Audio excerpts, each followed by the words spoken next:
The panel, of course, needs no introduction, but let me try to do justice. We have Ankur Warikoo, who is the founder of Nearby. He's an entrepreneur, an angel investor, and a public speaker, a brand that continues to grow. Megha Chawla is a partner at Bain & Company with more than 15 years of consulting experience. She has led client engagements and teams globally for the firm. She also leads Bain's multi-year effort to promote female entrepreneurship in India and has been a supporter for us at Leap over the last year. We have the very young and the very dynamic Navya Nanda, who is the founder at Project Noveli and Ara Health. She's actively working towards building a gender equal world through social activism. Tanya Apachu is a litigation lawyer by profession, who is also popularly known as Your Insta Lawyer on Instagram. She creates very impactful content to make women's rights and law easy for all of us here to understand. So I am clearly very thrilled to have all of you here. We hope you're as excited for the next 60 minutes as we are. Thank you so much. Perfect. So I think before I hand over the Zoom room to Nikhil, let me quickly go over today's flow. So we're going to try to keep this super free flowing. Our speakers will be sharing their, in Megha's words, very candid, no BS learnings on building a career through a Q&A. And we shared some of the questions that we got from y'all with them earlier. So we'll be covering some of them along with a few that we'll pick up from the chat box. So please do not hold back and keep your questions coming there as well. And yeah, now I'm going to hand over the Zoom room to you, Nikhil. He is the founder at Yuva and has helped us put this together along with Mohit from the Vitamin C team as well. So over to you. Thanks so much, Ragini. Hi, everyone. It's so great to see such a great turnout. I'll quickly introduce myself as well, and then we dive straight into the questions. My name is Nikhil. I am the co-founder and CEO of Yuva. Yuva is a community-driven youth media and data insights organization. We are fondly called We Are Yuva because that's our Instagram handle, and nobody really knows the company is called Yuva, I suppose, because everyone calls us We Are Yuva. We try to work on creating impact in the lives of young Indians through meaningful content and conversations.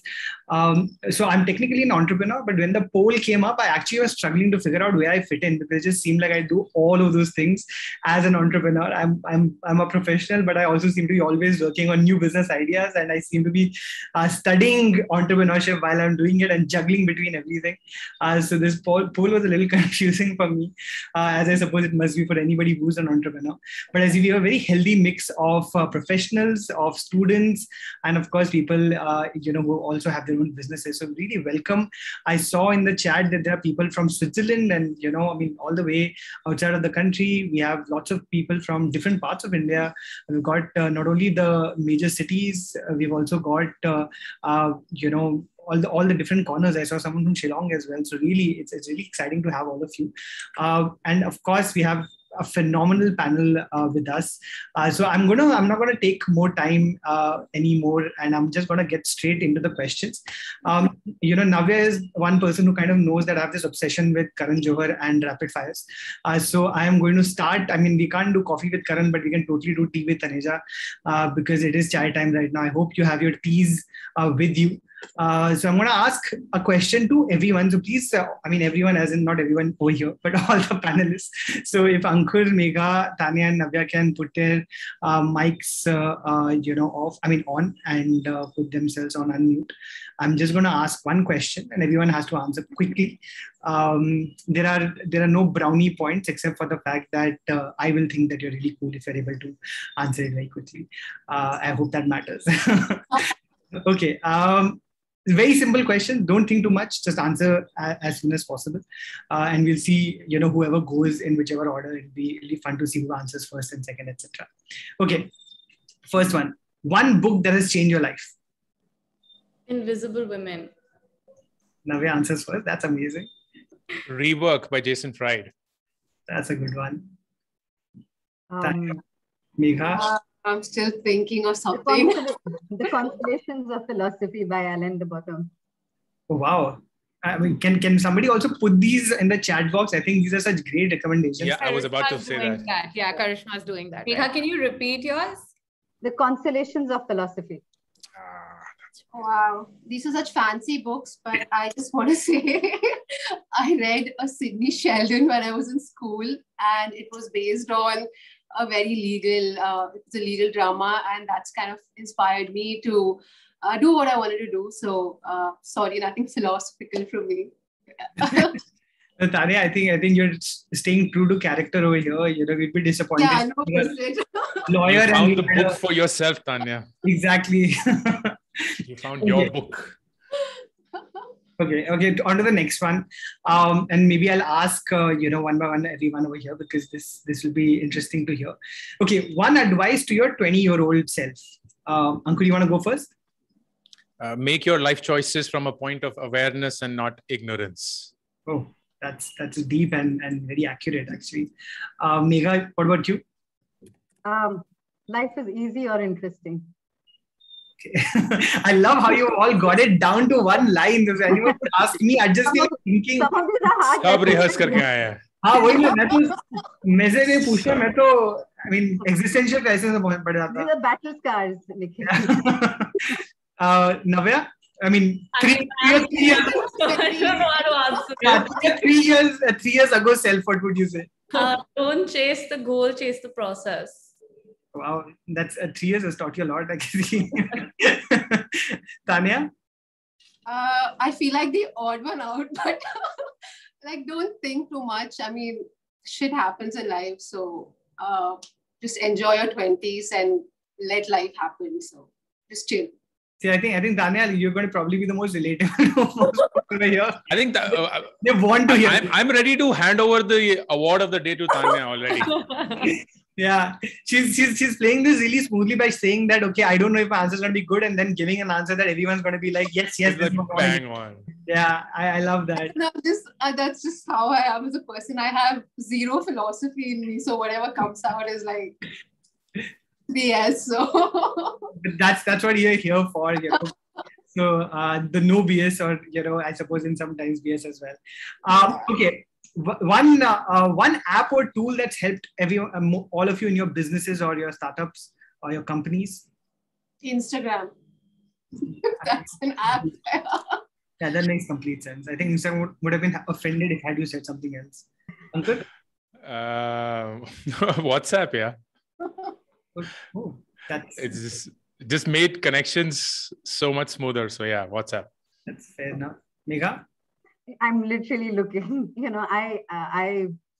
Nanya, they're all a big time sink.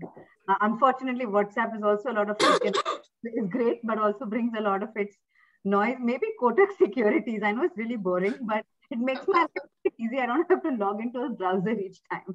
Sorry, guys, for the very boring answer. No, this is, I think, going to be really helpful. At least to me, I didn't have Kotak Securities on my app, my phone. Now I'm going to download it. It's easier to trade. Yeah. Navya? Canva for sure. Oh, yeah. Survive without Canva. I know. Navya handles, I think, about 4 companies, and then also deeply involved in the 4 Instagram pages as well. Yeah. Amazing. Okay. Startups or corporates, one reason why. Megha, you want to go? Neither. Consulting. I know, but both. You get the best of both. See, I've done a little plug over here as well. Actually, that makes very soon she's saying Bain is hiring, guys. That makes complete sense. Navya? Startup for sure, because why work for someone else when you can work for yourself? Yeah, that's very fair. Ankur? I'd say early in your career, it's a good idea to start with a corporate job, and then at some point of time, which you will know in your heart, start on your own. Definitely do that once in your life. You have like a one-line reason why? Corporate job. Incidentally, I wrote a post on LinkedIn yesterday. Corporate jobs get a lot of flack because people think that people in jobs are unambitious, they sold their soul, they're working for someone else and so on. But I think it teaches you structure, it teaches you teamwork, it teaches you how a small microcosm mushrooms into something much bigger and in a manner that's planned. And all of those things are really critical to become a startup entrepreneur eventually. That's great advice. Thank you so much. Tanya? Absolutely agree with what Ankur said. You need a little bit of a regular job to teach you first, before you start up. And let's be honest, not all of us have money to start off right after college, right? We need to get some savings in hand. We need to make some money, keep some in our kitty before we start. So that's a very important requirement. I mean, unless of course you're so passionate about something and you already have the kind of investment needed, then go for it. But otherwise, do take some experience in a corporate or any kind of job that suits your requirements. Yeah. Some really good practical advice over there, I think. Okay, our last couple of questions. Again, one thing most people get wrong about entrepreneurship. It's a great way to make money. No, it isn't. You don't have to work much. Yeah. Oh, yeah. It's a chill job. Or as Navya put it, you're working for yourself. It's so cool. Which is true to a large extent, but it's fucking hard. Yeah, I think I would say is that people who think that entrepreneurship is somebody who has their shit together, that's just not true. Like, I have no idea what I'm doing every single day. So I'm just really happy to hear that I'm not alone in feeling this. Tanya, Megha? Yeah, the part about, it being very easy and looks very glamorous from the outside, but it's completely the opposite. So yeah, and I would just add, and I'm not an entrepreneur, that is for everyone. I think it may not be for everyone, and that's fine. That's fine too. I think it's amazing. It is really admirable to see people build out and break, sort of create things, create ideas which didn't exist. But if it's not for you, don't do it for the wrong reasons, right? You can also cheer on the side for the entrepreneurs if you feel that's more up your alley. That's really fair and great advice. Thanks, Megha, for that. Okay, well, last question quickly. Who's the one Indian business leader everyone needs to follow?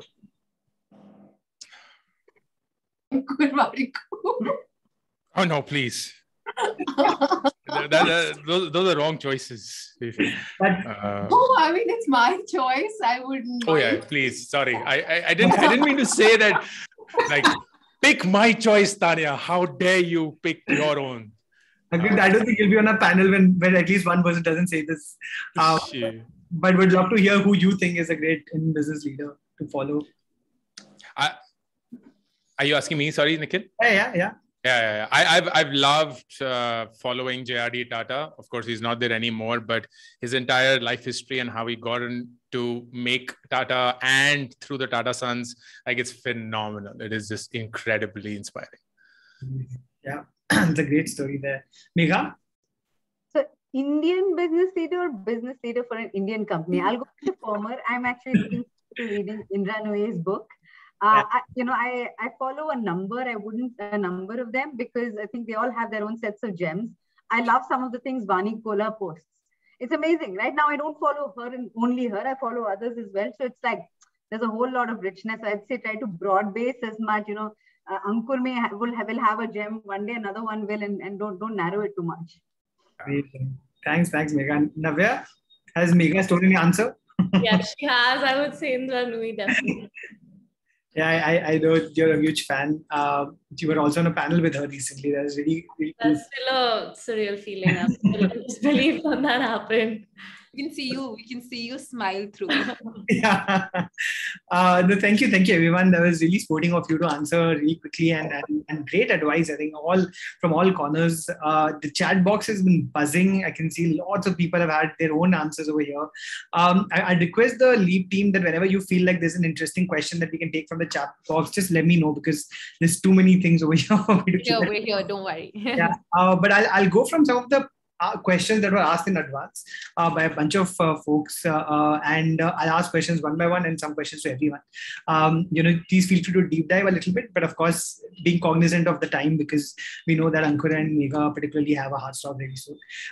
So let me ask a question that Azam has asked, and I think very pertinent question to begin a session like this. How do you switch your career? And how do you really want? I mean, deep question, but how do you want to know what you want to do for the rest of your life? Would like to go first.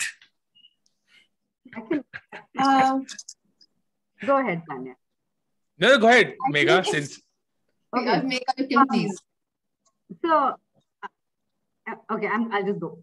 Look, I think, so no, I don't think anybody here knows what they want to do for the rest of their life. There may be some people, but it's a little overrated and a little, don't put too much pressure on yourself to know what you want. None of us know. I've been in my career 16 years. I thought I joined this for 2 years. I still don't know, right? Sometimes I ask myself, what's my long-term plan? And a lot of folks who are about the age group on this meeting, they'd be like, what, aren't you in your long-term?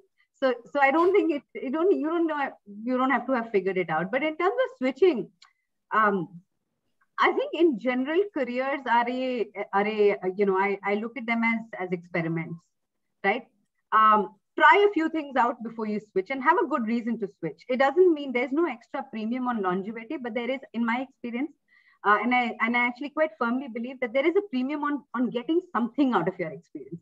There are very few experiences that give you nothing. So switch by all means. Think about why you want to switch and where you want to go to, but don't switch without staying the course and really picking your, building some assets for yourself. That could be in terms of experiences, learnings, hard skills, network, something. And then think a lot about what you're switching, because the cost of switching is quite a bit, right? So make sure you have a better reason for doing what you do next. Now that doesn't need to be your nirvana, but you should have a good enough reason. I mean, if you turn up 2 weeks later or 2 months later saying, oh, what did I do? You want to avoid that, right? You want to go in and stay long enough to extract some and build some assets out of it. Love that. We want to go next? Sorry, Tanya, go ahead. No, please. I just wanted to add to that a bit. I think most people, if you say you already know what you want to do with the rest of your life, that rarely happens unless you're very passionate about something or you've been socially conditioned to believe that this is what you need to do with your life. So those are the only 2 times when you would really know. But it's okay to not know what you're going to do with your life. I'm 36. I have no clue what I'm going to do with the rest of my life. And that's totally okay. As long as you do whatever you're doing really well and be successful at what you're doing right now. And coming to changing and switching jobs, I wanted to add to this because I think I'm the pioneer of changing jobs. I've really gone from being in consulting to being an English teacher to being in litigation to now doing something on the internet.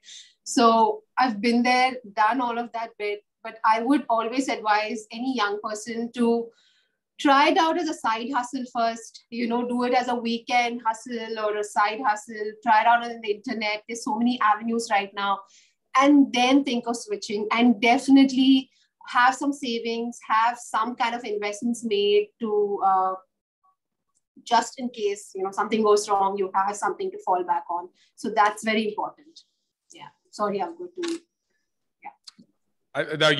I would so echo Tanya's sentiments. As someone who's changed multiple careers, there are 2 mechanisms, but I go back to what Megha said. First, your reason to change needs to be very clear and needs to be something that you are not doing because you want to just earn more money, feel FOMO, or feel someone else doing it. And that's the reason why you want to do it. But if you want to do it early on in your career, there are courses and there are interventions which are academic in nature that can get you to those points. But as you start working, it becomes harder and harder to make that shift. And if you do decide to make that shift, 1, please ensure that you have financial stability, as Tanya mentioned. It is a thing. Passion does not feed your stomach. So it is very important that you have whatever is it that pays your bills. And then your nights and weekends work towards what you would want to shift towards. And it is going to take time. And please be patient. Do not think it's going to happen overnight because you're facing competition that has lived and just survived and has experience in that domain that you wish to enter. So you're competing with people who are seasoned professionals. And by that measure, you have to get to that point. Internships, freelancing, projects, working for people, even for free if that needs to be, picking up courses, do a series of things till you get to a point where you're confident that you can make that move. You have enough and more of a network that can help you make that move, enough of an experience that can help you make your move, and you have your job or whatever is it that is feeding you or paying your bills for that financial stability. In a career of 40, 50 years, if you are spending 6 to 12 months in making a shift, it's a really, really good investment to make. Some people just want to do it overnight. And I don't think that's how it works. It's never going to work. You'll only regret making those short-term decisions, and most likely it will not work out for you as much as you thought it would. Thanks, Ankur. That's really, really good advice, I think, from all of you. Navya, I know you're the youngest of the lot over here, and you've just started your career in that sense. But do you feel like you have something to add to this? Yeah, I mean, I definitely can't talk about switching my career because it only began a year ago. But I can say that I think especially with people my age in their 20s who've just come out of college, there is a lot of pressure to know what you want to do, and people expect you to know exactly what field you want to enter, what work you want to do. And I think it's important to understand that it's completely fine to not know. I think that pressure also comes from the fact that we live in a very hyper competitive world where there are so many people achieving so many things, and you look at them and think that, you know, why do I not know what I want to do, and am I going to be left behind in this race? Something that helped me figure out what I wanted to do a lot earlier on was internships. I interned a lot when I was in college every summer for almost 3 to 4 months. And I tried to really work in completely different fields to figure out what at least would be a good starting point for me coming straight out of college. And after interning, honestly, at 6 or 7 companies, I realized that I wanted to start my own. The pandemic also played a big role in that. But I think, especially for a lot of young people, if there are any here today who've just come out of college or, you know, are 2-3 years out of college, it's completely okay to not know what you want to do. And I don't think you should be bogged down by the pressure that sometimes society puts on us, or sometimes that you see on social media with so many young people achieving so many things. What I also meant by working for yourself is that your career and your experience is personal, and you should work based on what you want to achieve emotionally, experientially, or even financially. And you need to do that for yourself. You can't kind of follow society's idea of what a 23-year-old should do. I mean, everybody would love to be, you know, a high achieving 23-year-old, but I think that it's completely okay to not be as well. And I would say that I don't know about switching careers, but I hope that I don't at any point, because I absolutely love what I do. And I hope I can keep doing it for a long, long time. Thanks, Navya. I think you've given a great perspective of being someone who's, starting the career. And from that perspective, I also love what Megha pretty much said. So much of this advice is so practical, and this is definitely turning out to be no BS in that. I think it's important that we all kind of think about the money that we have, think about, why we're doing this, or for that matter, as you mentioned, that there is no, we cannot compare ourselves to everyone else. Instagram is, there's a lot of people on Instagram doing a lot of cool things, but that doesn't mean that, they are happiest at doing what they're doing. So thank you for such practical advice. I want to go very specific to some of you now. I think that's a great follow-up question to what Megha was saying earlier. This is from Forum Shah, Megha. We've spoken about, changing careers or finding out what you really want to do. But some forums asking, how do you plan your short and long-term goals in a way that you time the leaps right? What are the concrete ways of making sure that these plans kind of work out? Or is there a concrete way in that sense? I'd say some of it is concrete, but you have to keep some room for fluidity as well. The world is changing very, very fast. I'm saying something very contrite right now. But honestly, the kind of opportunities that exist today, I couldn't have imagined some of those 15 years back. So if I had drawn out my long-term plan 15 years back, I would have been doing something that today, when I think about it, would have been boring as hell. So I do think, it's not, I think it's great to have some, unless you, like Navya said, some people just know what they wanted. There are people who know they want to be in clean tech. They just know it, right? That's their thing. Some people know they want to do stand-up comedy. That's great, right? But let's acknowledge that many of us don't, right? I like the idea of having structure for the short term and, some broad direction for the longer term, knowing that the direction can change, right? I think a good way to think about those leaps is, if you're in an organization, very practically thinking about what are you trying to get out of it? Are there goalposts over there that you want to stay for? And then what might tempt you to move away from those? That's one thinking about it. And I'm being very practical. Some of that's boring advice as well. I know that, right? But it's just, it sort of gives you some structure. The other way to think about a structure is, what are your financial goals? Are you looking for financial independence or financial strength? Very different things, right? Financial independence is I can pay my bills. Great. Financial strength is, I have enough, I'm able to save and invest enough so that I can really do a lot of things which today I'm not able to create for myself, right? Some of that maybe I want to invest and start my own company. Some of it could be, no, I don't want to do that. I just want to, go to sort of holiday 3 times a year rather than once a year. Or I want to live in a better place when I go on holiday. When I was coming out of business school, you know what my goal was? That I will never take an economy flight again. I'll tell you, I still take economy flights. Let me be clear about that. But my point is I take economy flights because that's fine. It's a very normal thing to do, right? But my goal was I do want to create I don't want to just be independent. I want to be financially strong. Then I want to make sure I set some goals based on the organization I worked with. I was lucky enough to find a place which I really enjoyed. But then I also told myself, right, that within a year, if more than 30% of the time I am not thriving, then I need to switch. So I think about structure from that perspective. Long term, I honestly don't think of it as like, that's the goalpost. I want to be this person, or I want to make X amount of money, because my short term, my sort of mid-term planning helps me there. Long term, I always think about, am I building up to become a better professional and actually a better individual? And that's a very important part for me, right? So I'm saying if I'm starting to plateau out, I know that makes me a duller person even at home. So my long-term plan often changes based on what gives me new opportunities to stay current and to stay interesting. I love that, Megha. Thank you so much for that advice. One of the things I'm constantly hearing on this panel is the fact that, we don't really know, and especially out of college, a lot of people actually don't know what they're going to do or what they want to do. And I feel like that's also something that you go throughout the phases of your life. It's not something that you face only out of college. You could be an entrepreneur like I am at 35, and I can still be kind of thinking about every single day, am I doing this right? Is there more that I want to do? So I think being lost or being confused is something that you go through across all your phases of your career. I don't think it's only about college.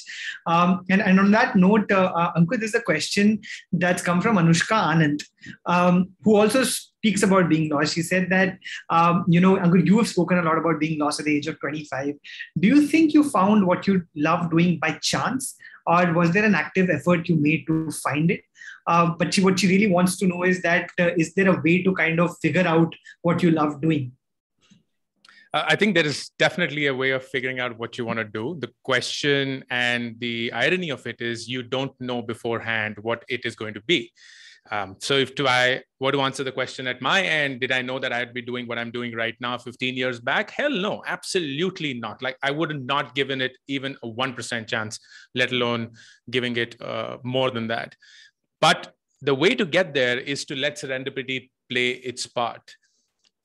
The world's changing far rapidly than we have ever experienced before. We are foolish to expect that we know and we figure what we can predict the future around. And the only thing that you can commit to, in my opinion, are not goals and targets. Instead, commit to habits, a way of living life, a way that you think. If you commit to habits, a way of living life, set order of doing things clinically in a disciplined fashion, it just creates opportunities that you could not have imagined and planned for at your own end when you started.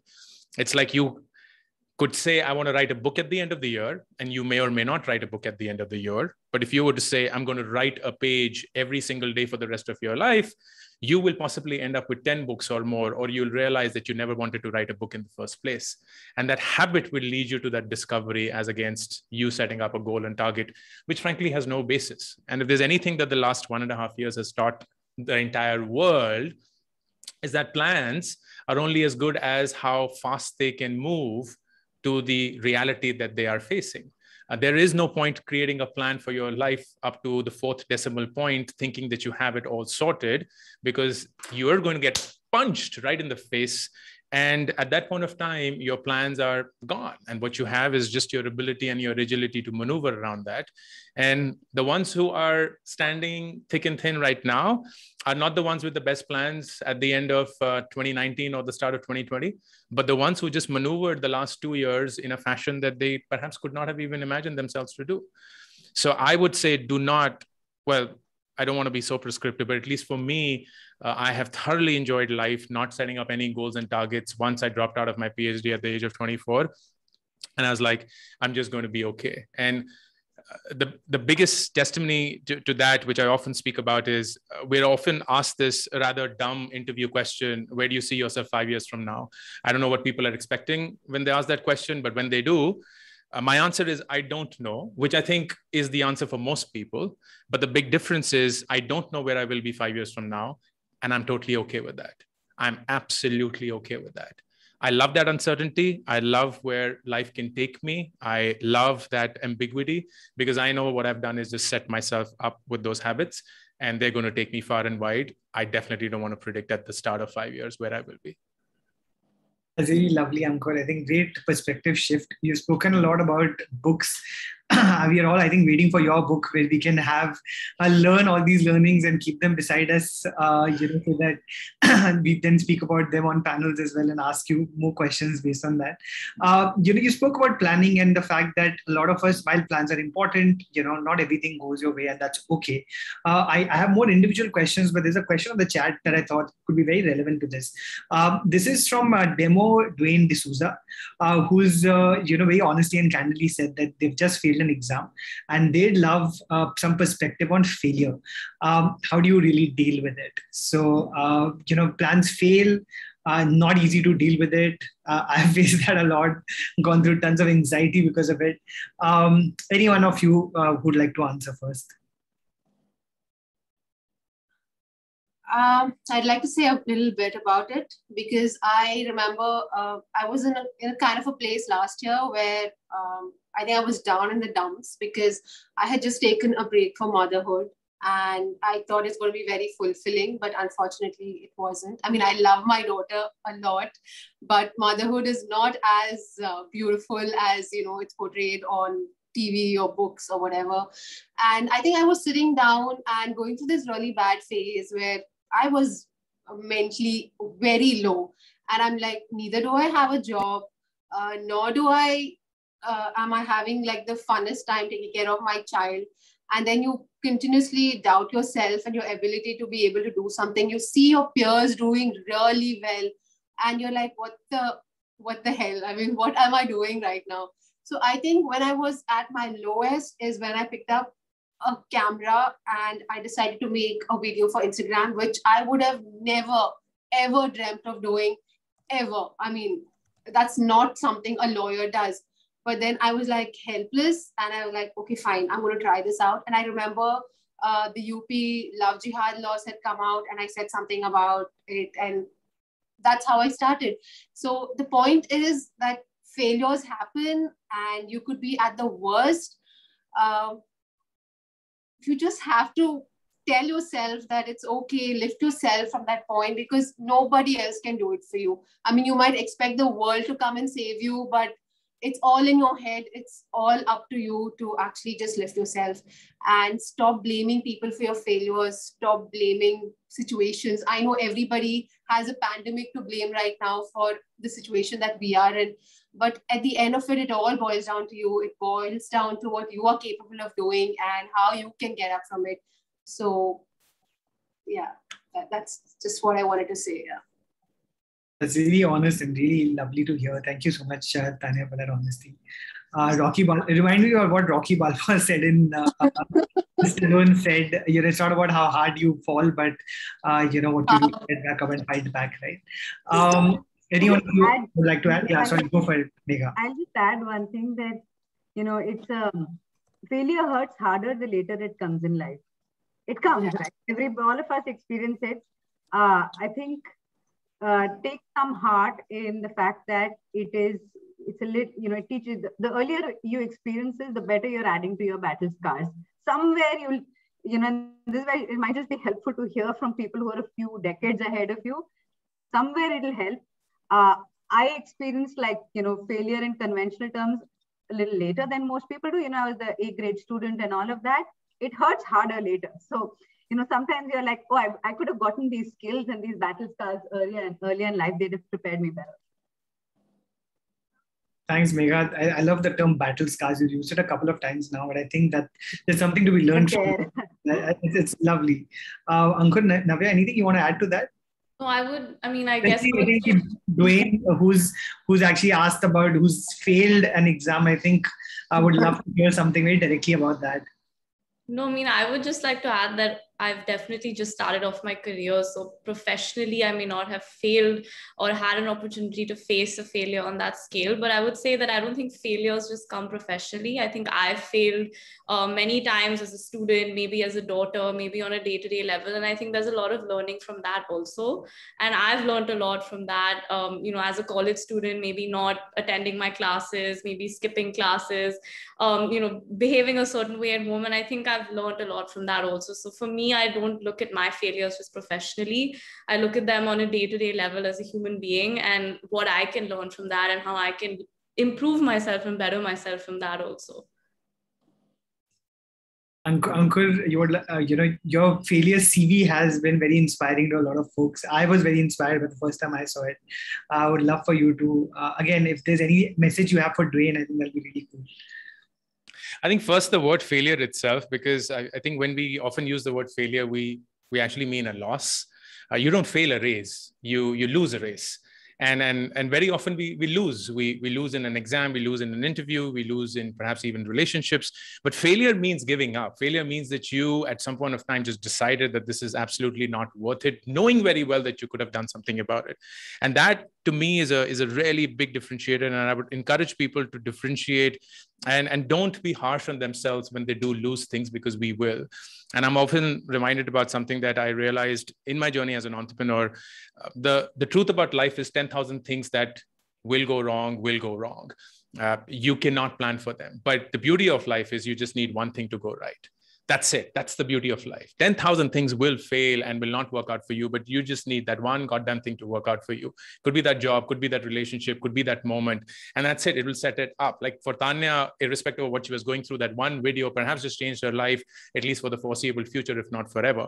And that is fascinating when you begin to believe in that. You don't know what that one thing will be, but it could be anything. The other thing which is fancily spoken about is failure is a stepping stone to success. And that's such bullshit garbage that I can't even argue about that, because everyone in the world fails. Every goddamn person has failed, but not everyone has succeeded. So clearly failure is not the stepping stone to success. There's something else between failure and success. And in my view, that's reflection. Once you do lose a race, once you do reach a point where you're not unable to make it, if you don't reflect upon what happened, you're never going to succeed. Period. That's it. Game over. Because everyone fails and everyone then tends to move on thinking, oh, kuch ho gaya, ye ho gaya, wo ho gaya, maine nahi kiya, whatever the case may be. But if you don't sit down with yourself and reflect upon what happened, what are the biases which you got to this decision? What were the things that led you to taking another one? What have you learned from that? You're never going to succeed. And finally, the biggest thing, when we fail, very often it's not failure that we fear. It's what will people think of us when we fail that we fear. And this is the biggest and unfortunate truth of life. We're always comparing ourselves with someone else, and we feel that we're not adequate enough, we're not capable, we're not good enough. And the only thing that I would say is that life is not a race. You're not competing with everyone. Everyone had a different starting point. The only person that you're running against is who you were yesterday. That's it. That's the only person you have to beat. You don't have to beat anyone else. No one fucking cares about you. So stop caring about what people think of you, because it's not material to anyone's life, should not be for you. And if you can manage to just beat yourself at your own game every single day, you've won life. That's it. There's nothing more to it. Thanks, Ankur. I think Ankur, your clarity of thought is just so amazing. It's watching Ankur speak is like, I'm not on the panel, but I'm one of those participants sitting there and watching him and listening to all that wisdom that he's giving out. I actually don't feel like I'm a part of the panel when he's speaking. No, all of us. I think all of us feel that way.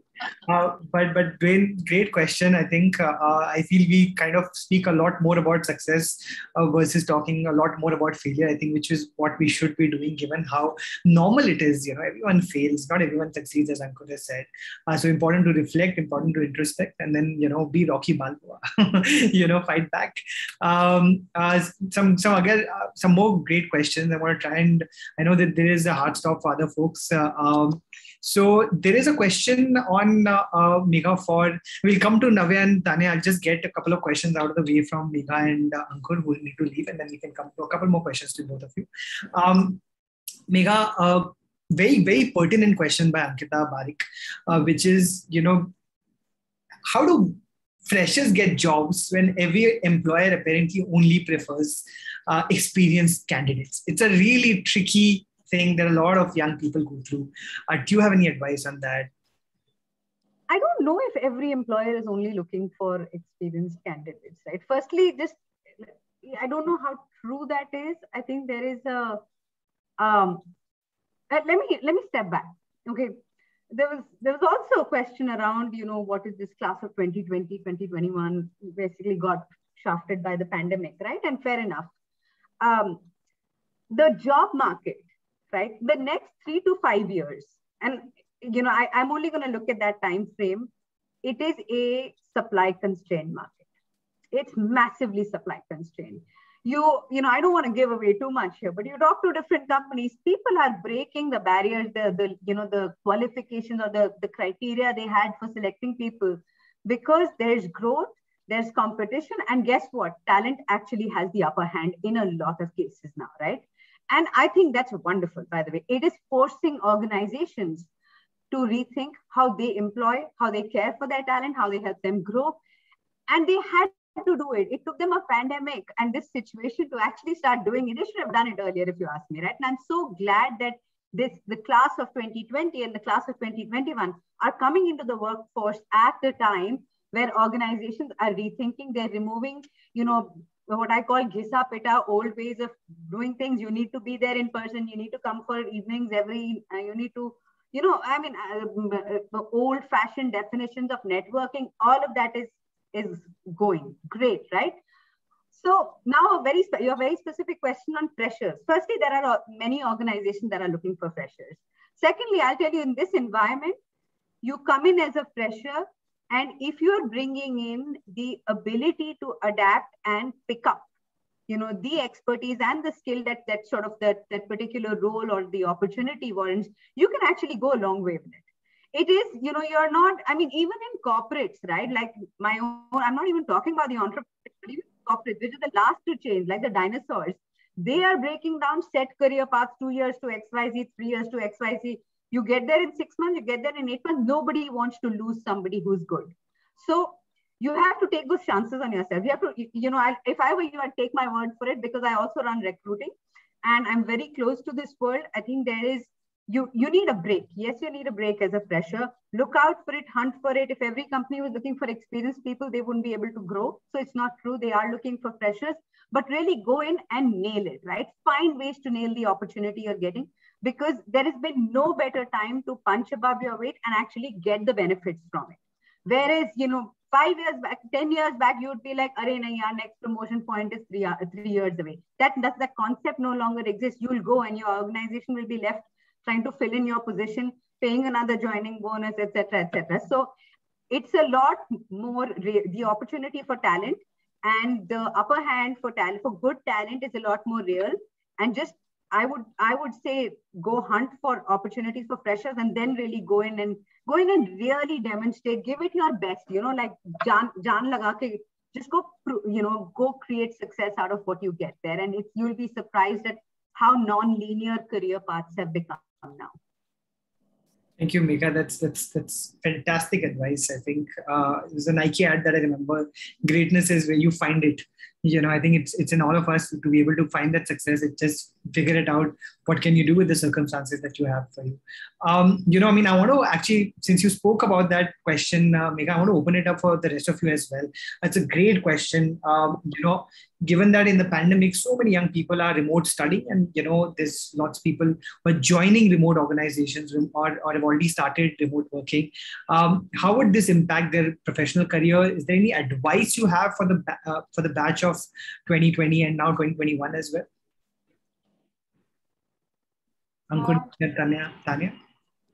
I think if any batch could actually handle the pressure of remote studying and remote working, it's this batch, because, they're literally like digital natives. They've been born on the internet, And if you're much more comfortable working with technology than my generation or generation before me, or even the next generation ahead, so you should take that to your advantage, use technology to your advantage.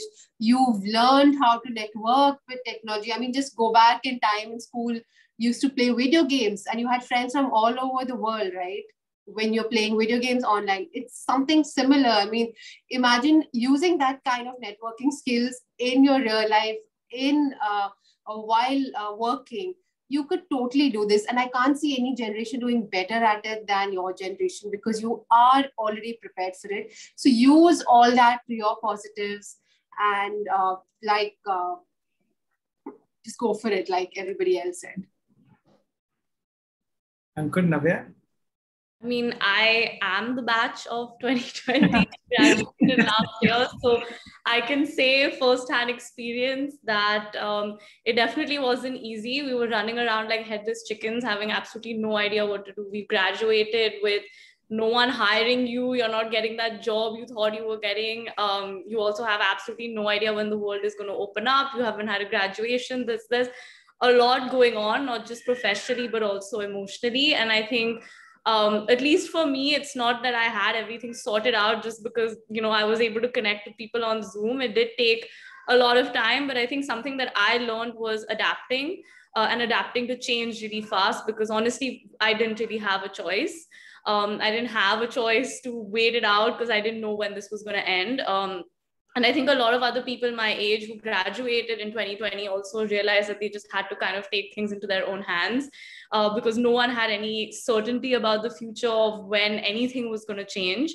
So I think a lot of people my age just realized that, okay, we're maybe not going to get back to reality, but how can we change our reality? What can we do as young people with ideas to maybe solve what's going on? How can we improve the situation? And I think a lot of businesses that I saw my friends, start during this time was also mostly based around some kind of social initiative, because we all realized that we were going to be completely screwed coming out of this, and we needed people to set up solutions, services, products that were going to actually help. And I think it gave us a lot of time to think and also maybe change the ways that things would have been done earlier. I think now work from home has become pretty normal. That's not something that we would have considered maybe 2 years back, where you had to go into the office every day. But I think I took a more optimistic look at that, and I said, okay, if I don't have to physically be here, then where else can I be at the same time? So I just decided to start 5 different things, because I realized that if I physically don't have to go into an office every day, I can sit at home and do a lot of other things with my time. I would say it made me more productive. It was definitely challenging, but it helped me understand how you can adapt to situations fast. And I think that's probably one of the best things I could have learned starting a business and going into my career. Thanks, Navya. I mean, your relatable insights are really, really helpful, I suppose, for a lot of the folks over here who are going through the same thing as you. Ankur, anything you would like to add on that batch of 2020 and 2021? No, nothing here. I think all the wise words have been shared, so I wouldn't have anything. People are shocked, right? Why not? Let me ask you a couple of follow-up questions, actually, then which have been addressed to you. There's a question on self-doubt. I thought that, I know you have to leave, so maybe this is something that you could answer, because it came up a lot in the question. So this is a question by Gaurav Tripathi, and then there's a follow-up question by Urvashi, which I think very much in the same zone. How do you counter your self-doubt? And B, Urvashi has a question about how do you kind of get to network with other people when you have self-doubt? It's so intimidating when you don't believe in yourself in some way. So it's absolutely true. And I saw Urvashi's question. It'll be the hardest thing to build relationships with people if you don't have a good one with yourself. And that's the starting point. If you don't spend time with yourself, you are going to struggle, because there will be several thoughts, doubts, anxieties that will cloud your mind. And self-doubt is absolutely something which is real. It's something that happens to all of us. It manifests itself in multiple ways. It could lead to imposter syndrome. It could lead for you to be pushing yourself harder. It could lead for you to be genuinely just paralyzed and not willing to act upon anything. The way that I deal with it is I I spend time with myself. And when I say I spend time with myself, it is genuinely with myself, with my thoughts, not with a phone, not with a book, not with a pen and a paper, not with anything else around me, but just me closing my eyes. You can call it meditation, you can call it whatever you want, and just go through the grind. It's like me, I am playing the role of Nikhil Taneja in this panel with Ankur Warikoo, just asking questions, probing why.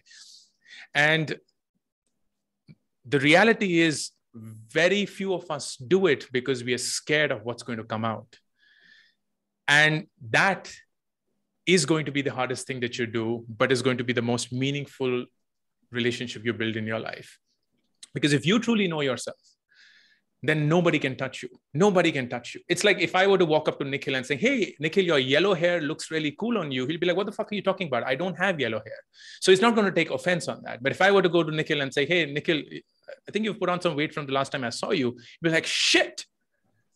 And that's because there is an iota of reality in his perceived mind about who he is.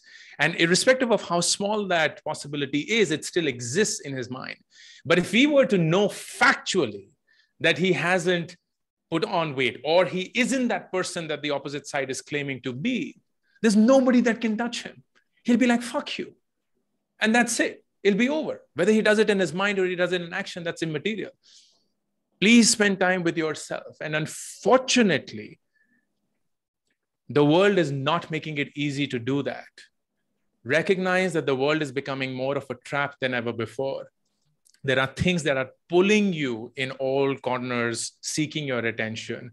And you are up against the brightest set of people who are working 24/7 to keep you on their apps engaged like you have no other life. So you have no hope in hell to compete with those bright minds. The only thing that you can do is disconnect, not exercise your motivation and your self-control. Good luck with that. Not going to happen. Disconnect. And you do it every single day. It'll be the best thing you'll do in your life. Please do it once a week, once every fortnight, once every month, whenever you can. Just completely disconnect and spend time with yourself. And if you do that in your 20s, by the time you're in your 30s, almost everyone around you will be struggling with the relationship they have with themselves. And you'll be the one who understands who you truly are.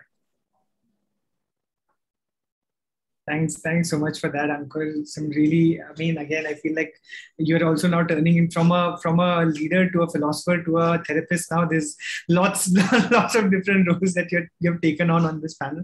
I know both Megha and Ankur have to leave right now. But thank you so much for joining us. This was absolutely amazing to have you here. Everyone's, just constantly been engaging on the chat. They're all really thankful for your time, and so are we.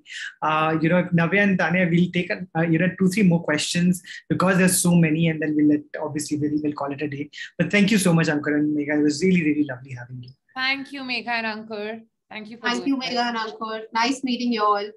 Thank you. So Navya, I'm going to ask you this question, which actually is given the fact that I know that you're doing like 3 to 4 businesses at the same time. There's a great question from Jyotika Tokus, and I think you might be the perfect person to answer this.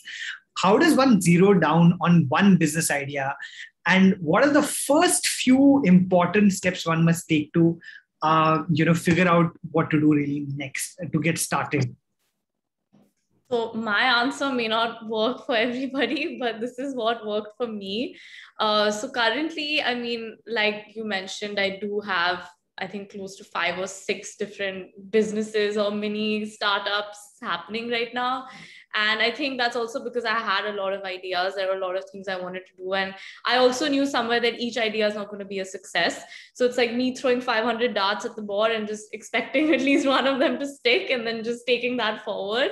But honestly, I feel that today there are just so many problems. And I think people my age may relate to this, is that I feel somewhere that this generation is really pissed off because we've inherited this world where the environment is dying, there's a pandemic, there are no jobs in the market, and we've kind of just been thrown into this, and they're like, okay, like figure it out. And so I think for me, that was trying to come up with ideas, of course, to fix the problems in the world, but also just as a 23-year-old, what did I want to set right that's going wrong right now? And for me, that was mainly to do with women empowerment and gender equality, because I think all through college, and especially when I came out of college, I realized that there were not that many young voices. And by young, I mean girls in their 20s who were really voicing their desires, their aspirations, their ambitions. And I think as a young person, sometimes it is overwhelming, and it is a bit scary to be kind of thrown into this world where every person you interact with is like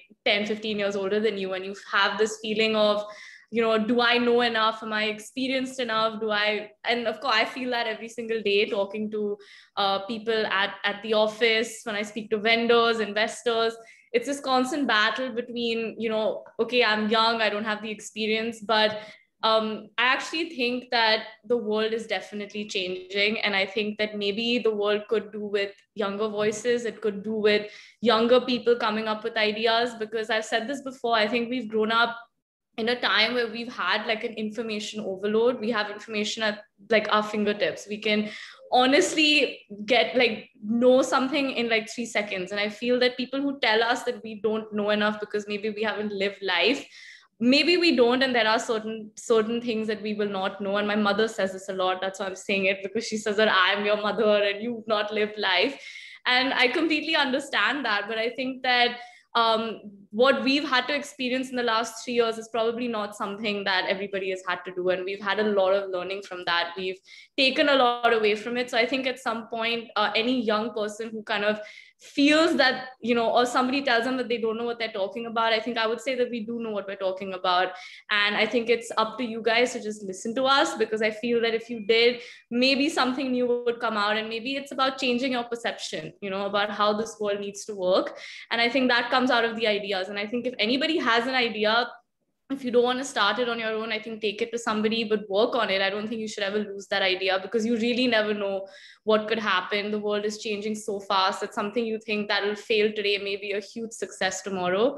And for any young person, I think it's just about believing in yourself, believing in your idea, in your passion, and just going with that. I think that there are going to be 100 people who are older than you, wiser than you, probably have more experience than you, but I think everybody comes with their own learning and opportunity, and I don't think you should ever discredit that.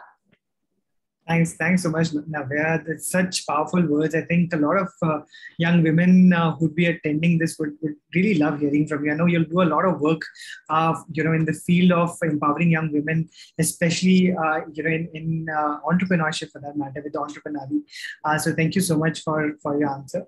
Tanya, there's a great question actually that's come for you that I'd love to hear. Even I'm very curious to know your answer to that.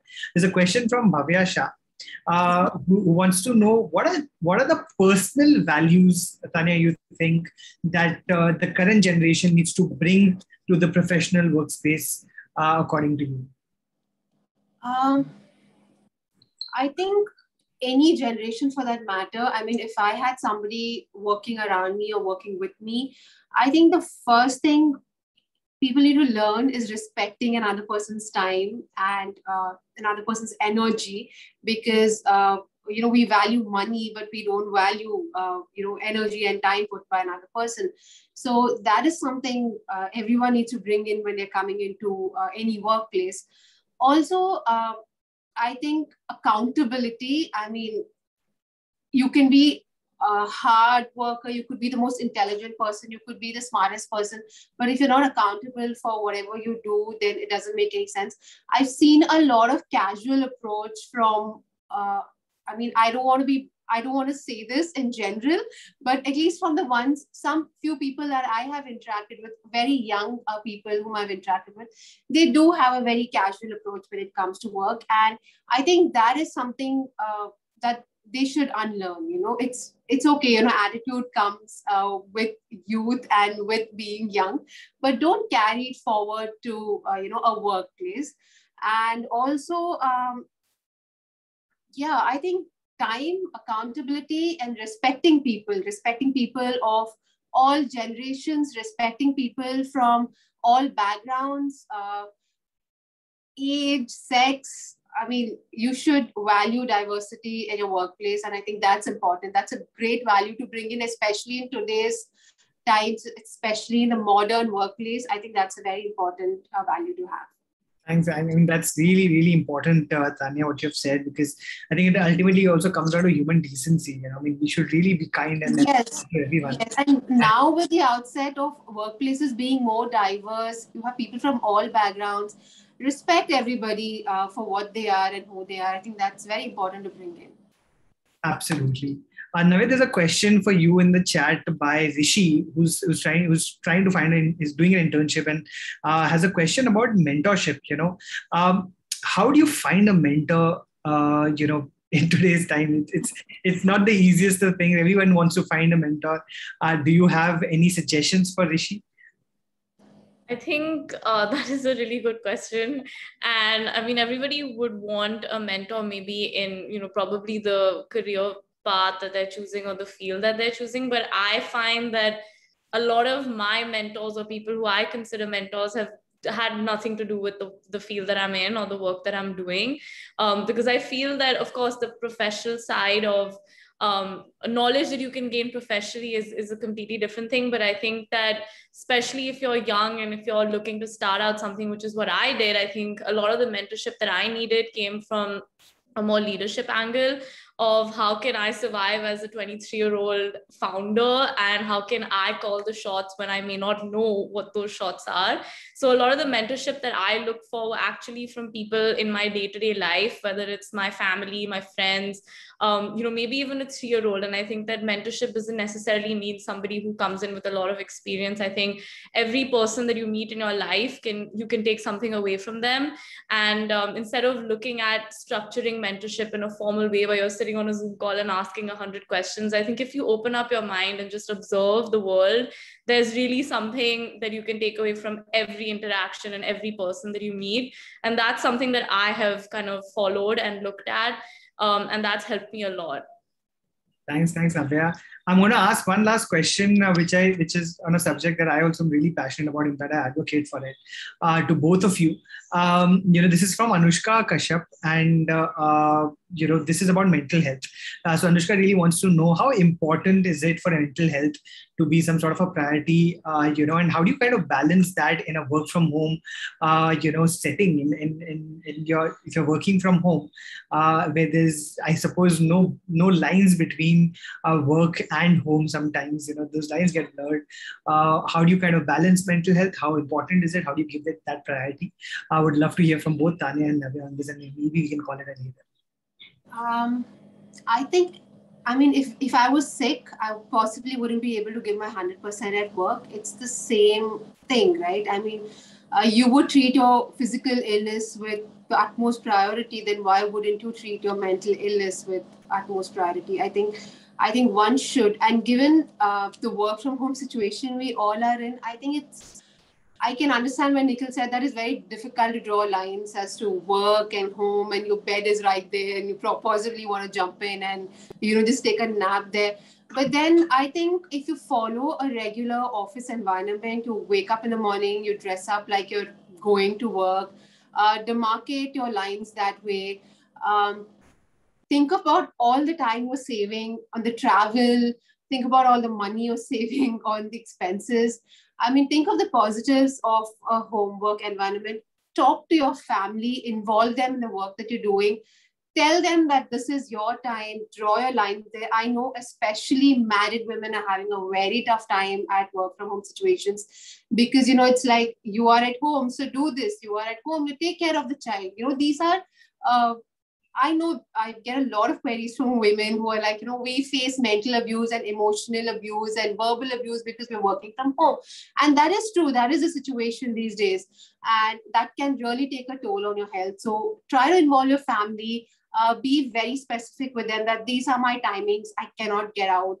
These are this is the time that I would be free and you can ask me to do anything that you want. So I think those specific lines, you have to draw it for yourself and draw it for your family members and treat it like you are exactly going to office. So I think that should help you a little bit with your mental health, keeping sane, and do take some time off yourself. I know it's very hard to actually take time off for yourself, but then, take a walk in between or something.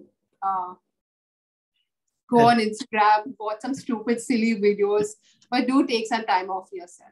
Yeah. Or go to your Insta lawyer and check out Tanya's amazing videos. But I think from what I'm hearing is just get out of your pajamas. That's some heavy stuff. I'm asking you to do something really light. No, for sure. Navya, do you have any mental health advice to your fellow young folks over here? This is the last answer, so no pressure. But okay.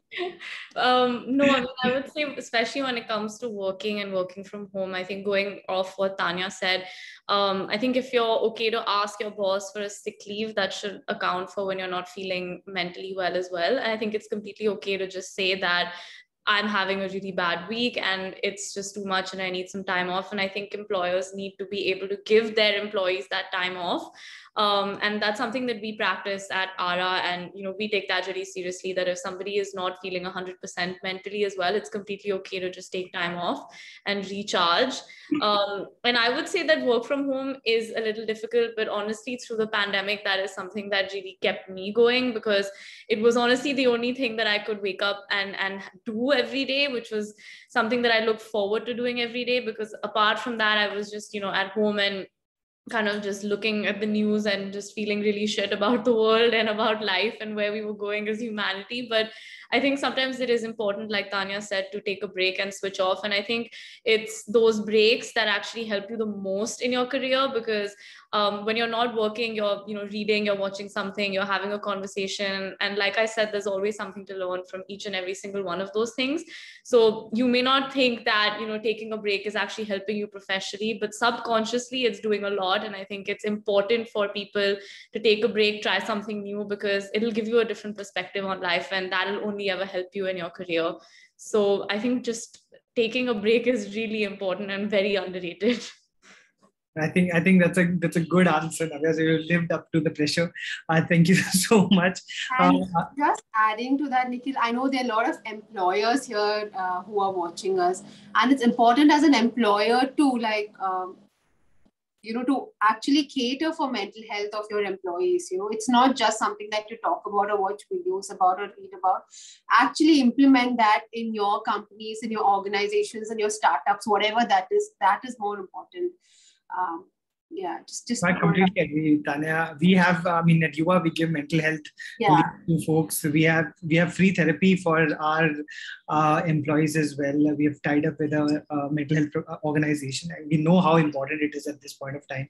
I know some of you, like the young ones who've started up right now are doing that, involving mental health. But most companies have a very traditional approach, and they still do not really cater for this. So I think that's important that even companies like the traditional companies, consulting, they do cater for it. I used to be in a Big Four, and I know that there's zero importance given to mental health there because of the work pressure, because of the deadlines. But I think it's important that even the traditional ones start catering to and implementing this in the organization. Very, very important advice, I think, Tanya, for any of the employers who might be here. Please have mental health leaves built in and create spaces for mental health conversations within your organizations. For all the young people whose companies are not doing this, try and get them to make this move. Otherwise, just say sick leave and take that leave for yourself. I think really, really important. Rest is super important. But thank you so much. You can always fake a tummy ache or something. You can always. That's from a lawyer, so clearly it is legal advice. We don't have to add anything further to that. Thanks so much, Navya and Tanya, for this. Thank you for being part of this. There is in the chat box, Ragini and Karishma have, I think, put up a poll. A feedback form. Feedback form. Yeah, do check that out. And please, it'll take you less than 2 minutes to fill it. But thank you so much for being part of this session today. It was amazing to have all of you spend your evening with us. Thank you, Tanya and Navya. Tanya is on your Insta Lawyer on Instagram. Navya is on at Navya Nanda. I'm on at Taneja Mehu, and Yuva is on at VI Yuva. Thank you so much. Would love your feedback to us as well. Tag us in your Insta pictures. Over to you, Ragini. Nice subtle plug. No, thank you so much, everyone. Thank you, Navya. Thank you, Tanya, and of course, Ankur and Megha who left. And of course, Nikhil for hosting this session. Very, very excited about this one, and we can't wait to host the next one. So thank you, everyone. And thank you, Nikhil. Thank you, Ragini. Thank you, Navya. I mean, you're a really young, profound girl. It was lovely interacting with you.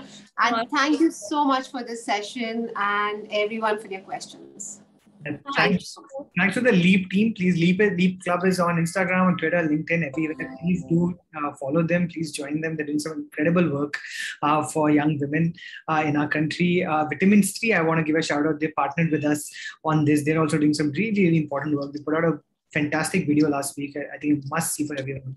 But thank you everyone for being part of this. This was really amazing. And thank you for your time. I hope to see you. Bye-bye.